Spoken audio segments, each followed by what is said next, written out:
Jésus a pris votre péché et il vous a donné sa justice. Il vous a donné sa justice, sa condition juste devant Dieu. J'avais toute ma vie un disque qui passait dans ma tête. Qu'est-ce qui ne va pas chez moi? Qu'est-ce qui ne va pas chez moi? Qu'est-ce qui ne va pas chez moi? Qu'est-ce qui ne va pas chez moi? Je me disais, pourquoi je ne suis pas comme les autres? Pourquoi mon père a-t-il abusé de moi? Qu'est-ce qui ne va pas chez moi? Qu'est-ce qui ne va pas chez moi? Qu'est-ce qui ne va pas chez moi? Et j'étais tellement soulagée d'apprendre que je ne devais pas mériter la justice par le bon comportement, que je ne mérite pas la justice en étant comme quelqu'un d'autre dans le monde, mais que je reçois la condition juste devant Dieu. Maintenant, voilà comment ça marche. Dave, veux-tu venir m'aider? Dave va jouer Dieu. Viens ici. Maintenant, voilà comment ça marche. Vous voyez? Cette robe blanche est la sainteté de Dieu. Et donc, il prend ce que j'ai.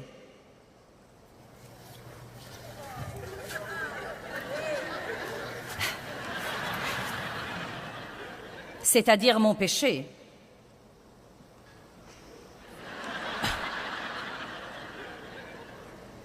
Et quand je viens à Christ, il me dit, Joyce, donne-moi ce vieux gâchis que tu as. Je vais m'en occuper et je vais te donner ma justice. Il me la donne tout simplement. Je vais te donner ça. Elle est un peu flottante sur toi. Mais je vais t'aider à la remplir. Et tu sais, dans peu de temps, elle sera certainement à ta taille. Merci. Je t'en prie. Maintenant. Oh, à propos, cela veut dire que tout ce que je te dis de faire, tu devrais le faire. Il a inventé cette partie, je ne lui ai pas dit de dire ça. Bien, écoutez maintenant, j'essaie de vous faire comprendre toute cette affaire, vous voyez? Vous lui donnez votre péché, il vous donne sa justice, mais quand vous la recevez, elle est trop grande pour vous. Et vous devez grandir pour la revêtir. Dieu vous a donné une nouvelle nature. Vous devez grandir pour la revêtir. Il vous a donné sa sainteté. Vous devez grandir pour la revêtir. Il vous a donné sa justice. Vous devez grandir pour la revêtir. Le Seigneur vous change. Comment? De gloire en gloire, petit à petit, jour après jour. Dès que vous recevez Christ comme votre sauveur, vous commencez un voyage.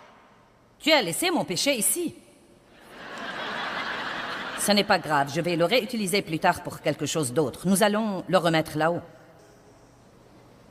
Maintenant, vous avez tout ce dont vous avez besoin au-dedans de vous et vous êtes en train de grandir pour le revêtir. Maintenant, je veux vous dire quelque chose que Dieu m'a montré dernièrement et je crois, et j'espère et je prie que ça peut vous aider. Je crois qu'une des raisons pour lesquelles les gens se découragent est qu'ils ne prennent pas assez de temps pour célébrer leur victoire.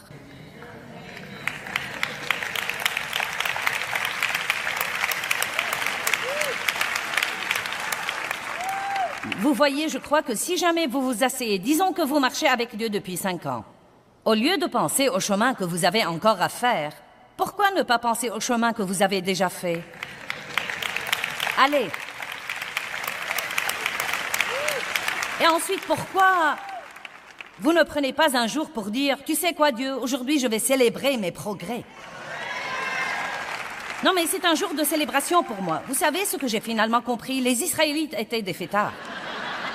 Non mais ils faisaient des fêtes chaque fois qu'ils se retournaient. Ils faisaient un petit progrès dans le désert et ils s'arrêtaient et faisaient une fête. Ils bâtissaient un hôtel et dansaient et sortaient leurs tambourins et criaient et louaient Dieu et... C'est stimulant de célébrer un petit peu. Et je crois que Dieu m'a montré que les gens ne célébraient pas assez. Et vous êtes vraiment épuisés d'essayer et d'essayer et d'essayer et d'essayer et d'essayer et d'essayer et d'essayer et d'avancer et d'avancer et d'avancer. Et c'est très bien et vous devez faire ça. Mais si vous ne prenez jamais le temps de célébrer, si vous ne vous reposez jamais, si vous ne faites jamais pour vous-même quelque chose que vous aimez vraiment faire en guise de célébration, vous n'arriverez jamais à être ce que Dieu veut que vous soyez. Maintenant, Dieu nous donne la justice. Mais malheureusement, Dieu donne cette justice à tous les chrétiens, mais La plupart des chrétiens ne la revêtent jamais et ne grandissent jamais pour la revêtir. Il y a une expression intéressante dans la Bible qui était vraiment primordiale pour moi dans mon étude. La Bible dit dans plusieurs endroits « revêtez-vous », puis dit dans plusieurs autres endroits « dépouillez-vous ». Revêtez la nouvelle nature, revêtez l'homme nouveau, dépouillez-vous du vieil homme. Revêtez-vous de Jésus-Christ. Quand vous entendez le mot « revêtez-vous », c'est quelque chose que vous devez faire exprès. Vous devez aller au-delà de ce que vous pensez, voulez et ressentez, vers ce que dit la parole, et vous le faites. La Bible dit « revêtez-vous de l'amour ». Vous savez ce que cela veut dire? Cela veut dire que je me lève tous les jours et que je décide de marcher dans l'amour envers les autres, que je vais être bon envers les autres, peu importe ce que je ressens, peu importe si je crois qu'ils le méritent ou pas, peu importe si je veux ça ou pas, peu importe ce que je pense, je revêts l'amour. Je crois que je porte une jolie tenue, elle est assortie, mais elle n'a pas sauté sur mon corps. Je ne suis pas allée me tenir devant la penderie ce soir et dire...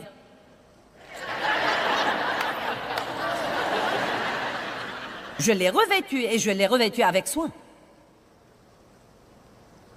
Nous faisons les choses beaucoup trop par les sentiments et pas assez par la décision et la détermination.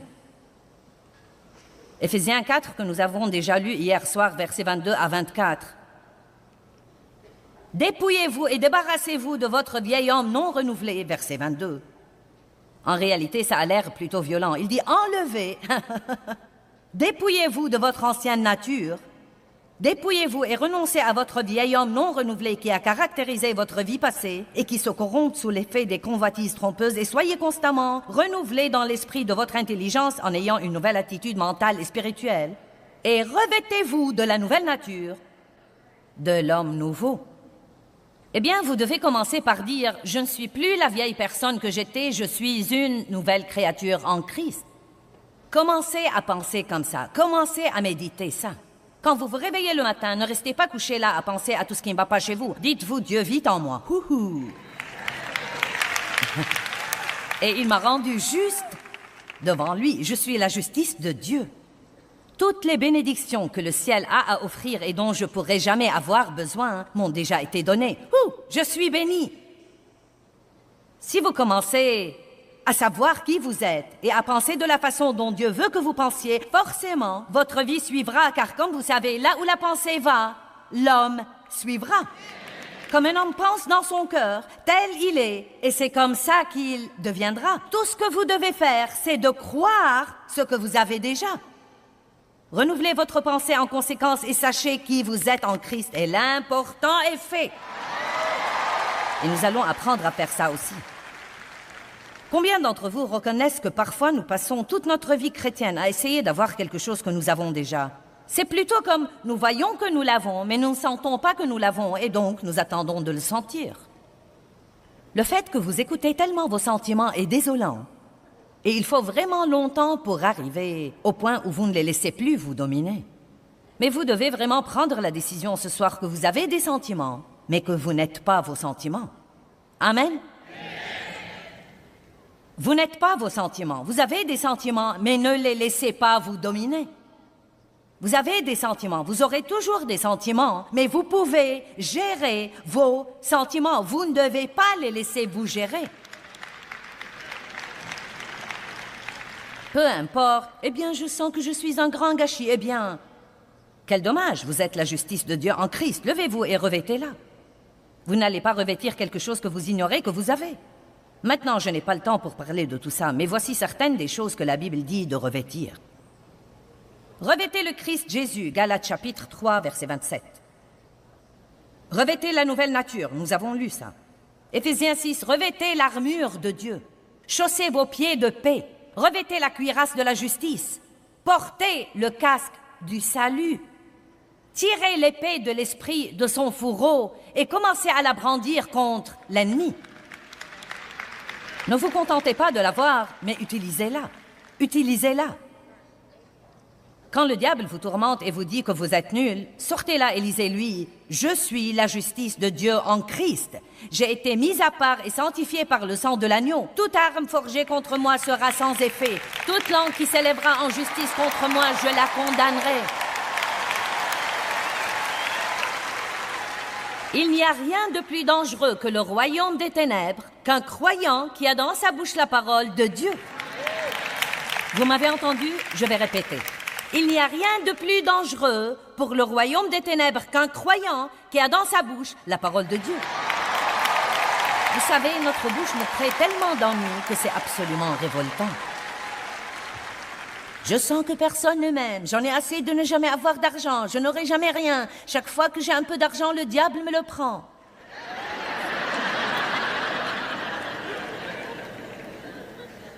Je voudrais être béni. Tous ceux que je connais sont bénis et je voudrais être béni.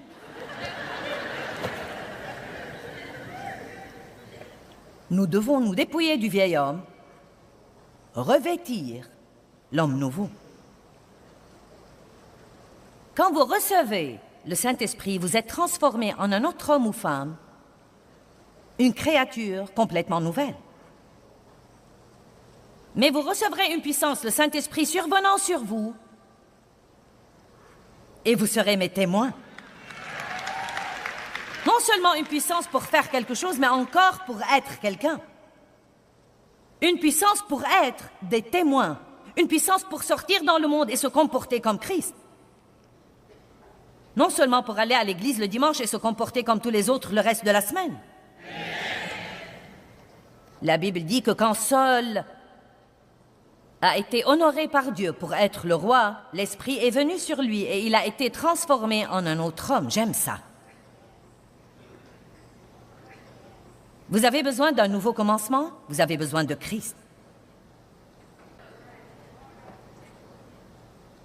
J'ai reçu cette lettre dernièrement et je crois vraiment que beaucoup de gens dans le monde sont comme ça.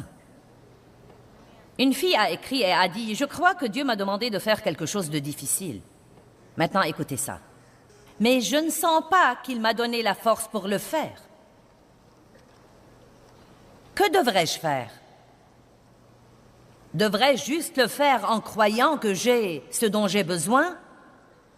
Ou devrais-je continuer à attendre jusqu'à ce que je sente que j'ai la force de le faire? Combien d'entre vous savent répondre à ça? Vous savez quoi? Pourquoi ne l'a-t-elle pas senti? Parce que Dieu ne veut pas que nous opérions par les sentiments. Vous ne voudriez même pas savoir ce que je ressens entre ces réunions.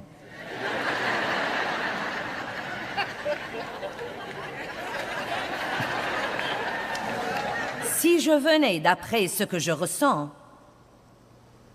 je ne serais pas beaucoup ici. Mais je vais dire ceci.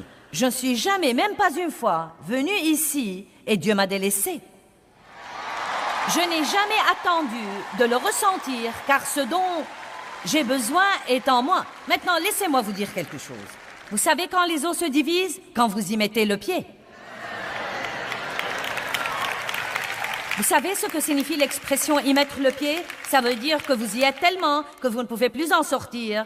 Et c'est ce que le Seigneur attend. Il attend que les gens soient tellement dans les eaux qu'ils ne peuvent plus en sortir. Et à ce moment-là, les os se divisent. Dieu ne voulait pas laisser cette femme sentir qu'elle avait tout, car à ce moment-là, elle ne le ferait pas par la foi. Il voulait qu'elle entende de lui, qu'elle sache ce qu'il avait dit, qu'elle croie sa parole, dont il l'avait équipée pour faire ce qu'il l'avait appelée à faire, et que quand elle y met son pied,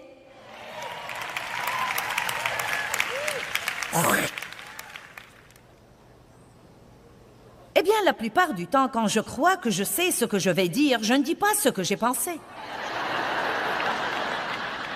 Mais j'y mets mon pied.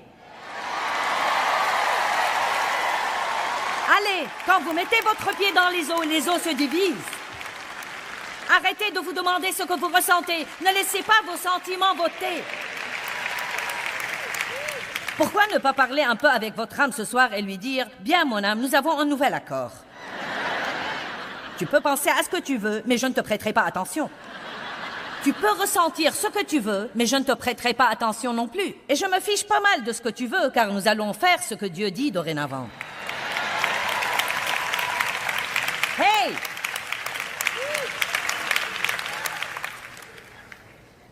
Josué 3,13. Dès que la plante des pieds des prêtres qui portent l'arche du Seigneur de toute la terre se posera dans les eaux du Jourdain, les eaux du Jourdain qui descendent d'Amon seront coupées et s'arrêteront en une seule masse. Donc Dieu leur a dit de traverser le Jourdain. Ils l'ont regardé et c'était une mer forte. Il n'y avait pas moyen qu'ils la traversent à pied. Et Dieu, avec le sens de l'humour qu'il a, leur dit, bien les mecs, voilà, quand vous y mettez votre pied, vous pouvez traverser sur la terre sèche. Je crois que c'est une leçon étonnante. Pensez-y. Verset 14. Lorsque le peuple quitta ses tentes pour traverser le Jourdain, les prêtres qui portaient l'arche de l'Alliance étaient devant le peuple. Imaginez l'air ridicule qu'ils avaient. Ils marchaient tout droit dans la mer Rouge. L'arche de Dieu les précédait.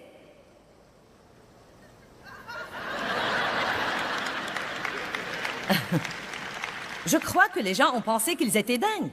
Et probablement la plupart d'entre eux l'ont pensé. Verset 15. Et quand ceux qui portaient l'arche furent arrivés au Jourdain, et que les pieds des prêtres qui portaient l'arche eurent trempé dans l'eau, les eaux du Jourdain se séparèrent, et le peuple traversa sur la terre sèche. Certains n'expérimentent jamais la plénitude de leur destinée parce qu'ils attendent que leurs sentiments leur donnent le courage plutôt que d'agir sur la parole. Et vous pouvez agir sur cette parole que Dieu a pour vous. Mais il y aura aussi des choses que Dieu vous mettra dans le cœur. Certains d'entre vous sont en ce moment dans un gâchis horrible parce que vous êtes dans des relations d'amour, des relations d'amitié, et vous savez au tréfonds de votre être qu'elles empoisonnent votre vie et vous empêchent de grandir en Dieu. Mais vous ne voulez pas vous en éloigner parce que vous ressentez, vous pensez, vous voulez, vous pensez, vous ressentez, vous pensez, vous voulez, vous ressentez, vous pensez, vous voulez, vous pensez.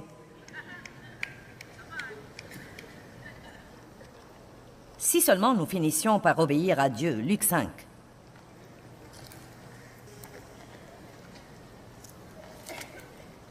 Je vais être honnête avec vous, même si vous avez un travail qui vous fait pécher pour le garder, laissez-le tomber et allez en chercher un autre.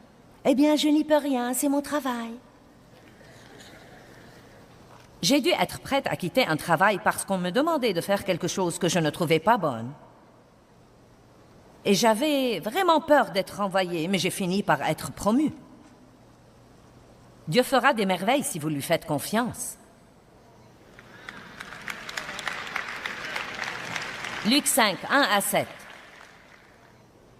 Or, il arriva, comme la foule se serrait contre lui pour écouter la parole de Dieu, qu'il se tenait au bord du lac de Génézareth.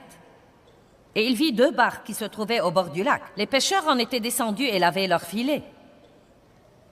Il monta dans l'une des barques qui appartenait à Simon-Pierre et demanda à celui-ci de quitter le rivage. Puis il s'assit et de la barque il enseignait les foules. Et quand il eut fini de parler, il dit à Simon-Pierre, « Avance en eau profonde et jetez vos filets pour attraper du poisson. » Et Simon répondit, « Maître, nous avons peiné toute la nuit, nous sommes épuisés, nous n'avons rien pris. » Imaginez le tableau. Ils avaient pêché toute la nuit, ils n'avaient rien pris. Ils étaient épuisés, exténués. Ils avaient lavé leurs filets, ils les avaient pliés, et je suis sûre que c'était un travail énorme à l'époque. Ils n'avaient aucun équipement mécanique pour les aider. Vous devez voir le tableau, sinon vous n'allez pas comprendre ça. Ils ont dû être si fatigués, ils ont veillé toute la nuit. Et vous savez ce que ça vous fait quand vous travaillez dur à quelque chose et que rien ne marche? Ils n'ont rien pris. Et là, Jésus vient et dit, « Je veux que vous sortiez de nouveau, mais cette fois-ci, vous devez avancer en pleine mer. » Certains d'entre vous ne sont pas assez profonds. Vous savez ce que je veux dire par là? Vous ne voulez pas être submergé. Vous voulez rester là où vos pieds sont solidement sur la terre et où vous contrôlez tout et où vous ne devez pas prendre des risques.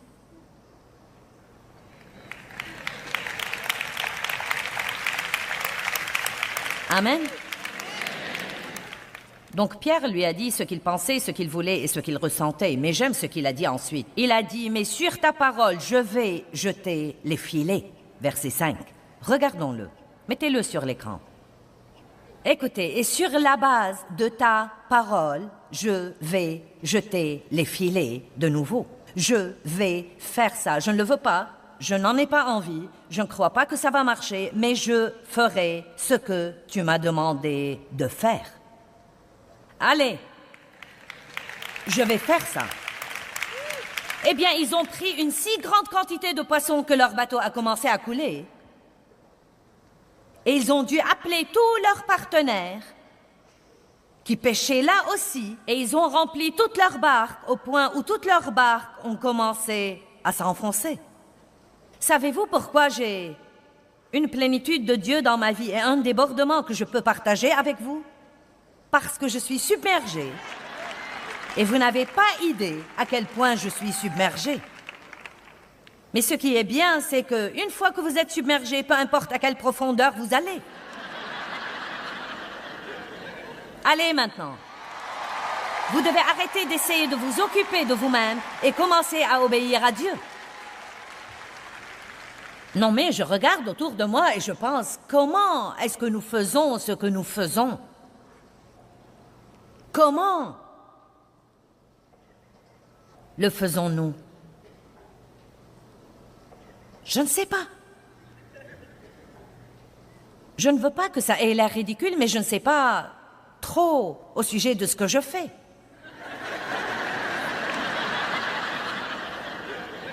Je pars. J'aime Dieu. Je prie, j'étudie la parole, je cherche sa face.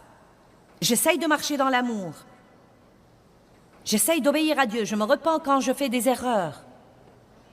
Dieu me donne des idées de ce que je dois prêcher. Il me donne la créativité. Il la renouvelle. Il me donne la grâce. Les gens apprennent quelque chose. Je ne sais pas. Bonté divine. Christ en vous, l'espérance de la gloire. Vous voyez, nous avons besoin de savoir qui nous sommes réellement. Nous sommes les enfants de Dieu. Nous sommes oints du Saint-Esprit. Et 1 Jean 2 dit que l'onction ne s'en va pas, mais qu'elle demeure. Donc, que je me sente ointe ou non, je suis ointe.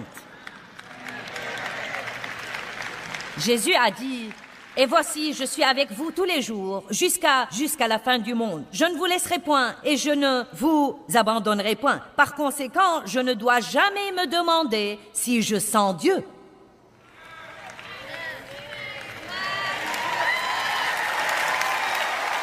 Il a dit, « Quand vous priez, selon ma parole, en mon nom, je vous écouterai et je vous exaucerai. » Je ne dois donc jamais dire, « Eh bien, je prie, mais je ne sais pas si Dieu m'écoute. » Nous sommes la justice de Dieu en Christ. Chaque fois que le diable me dit que je suis nul, je peux lui dire, « Tu es un menteur. »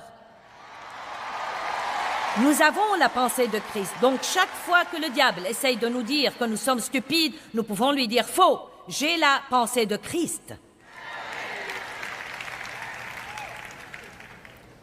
Quel que soit le nombre de personnes qui vous ont dit que vous êtes idiot, stupide et vous n'êtes pas intelligent, vous devez continuer à dire « J'ai la pensée de Christ, j'ai la pensée de Christ, j'ai la pensée de Christ. » Oh, c'est si beau et je n'ai vraiment pas le temps de le prêcher. Mais nous ne devons absolument pas nous comparer aux autres personnes.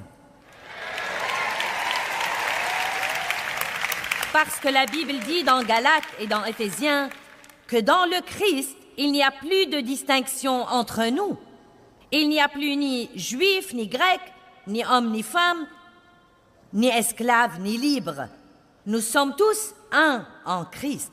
En d'autres termes, tout ce que nous avons comme avantage, c'est ce que nous sommes en Christ. Et tout ce que nous n'avons pas, il s'en occupe. Donc il n'y a plus de distinction, il n'y a plus de classe. Le président de l'entreprise est pareil et n'est pas meilleur aux yeux de Dieu que le type qui nettoie les toilettes. Nous ne devons donc pas nous efforcer d'être quelque chose que nous ne sommes pas, et nous débrouiller pour avoir une position que nous n'avons pas la grâce de remplir. Nous pouvons être heureux en nettoyant les toilettes si c'est ce que Dieu nous a appelés à faire. Je ne supporte pas quand on dit « je suis juste une femme d'intérieur ». Je suis juste une mère au foyer. Vous n'êtes pas juste quelque chose, vous êtes un enfant de Dieu. La justice de Dieu en Christ. Vous êtes loin du Saint-Esprit. Vous avez des dons et des talents et des capacités. Dieu vous aime vraiment. Il vit en vous. Il a un plan pour votre vie. Vous êtes une nouvelle créature en Christ. Les choses anciennes sont passées. Voici, toutes choses sont devenues nouvelles. Et vous devez célébrer! Est-ce que vous vivez d'après ce que dit Dieu dans sa parole à votre sujet ou d'après vos sentiments? Romains 8:8 dit de marcher dans l'esprit et de ne pas accomplir les désirs de la chair. Vous savez, nous avons tous des sentiments, mais nous ne devons pas nous soumettre à nos sentiments et les laisser régner sur nos vies. Les paroles qui sortent de notre bouche peuvent avoir un grand effet sur tous les autres aspects de nos vies.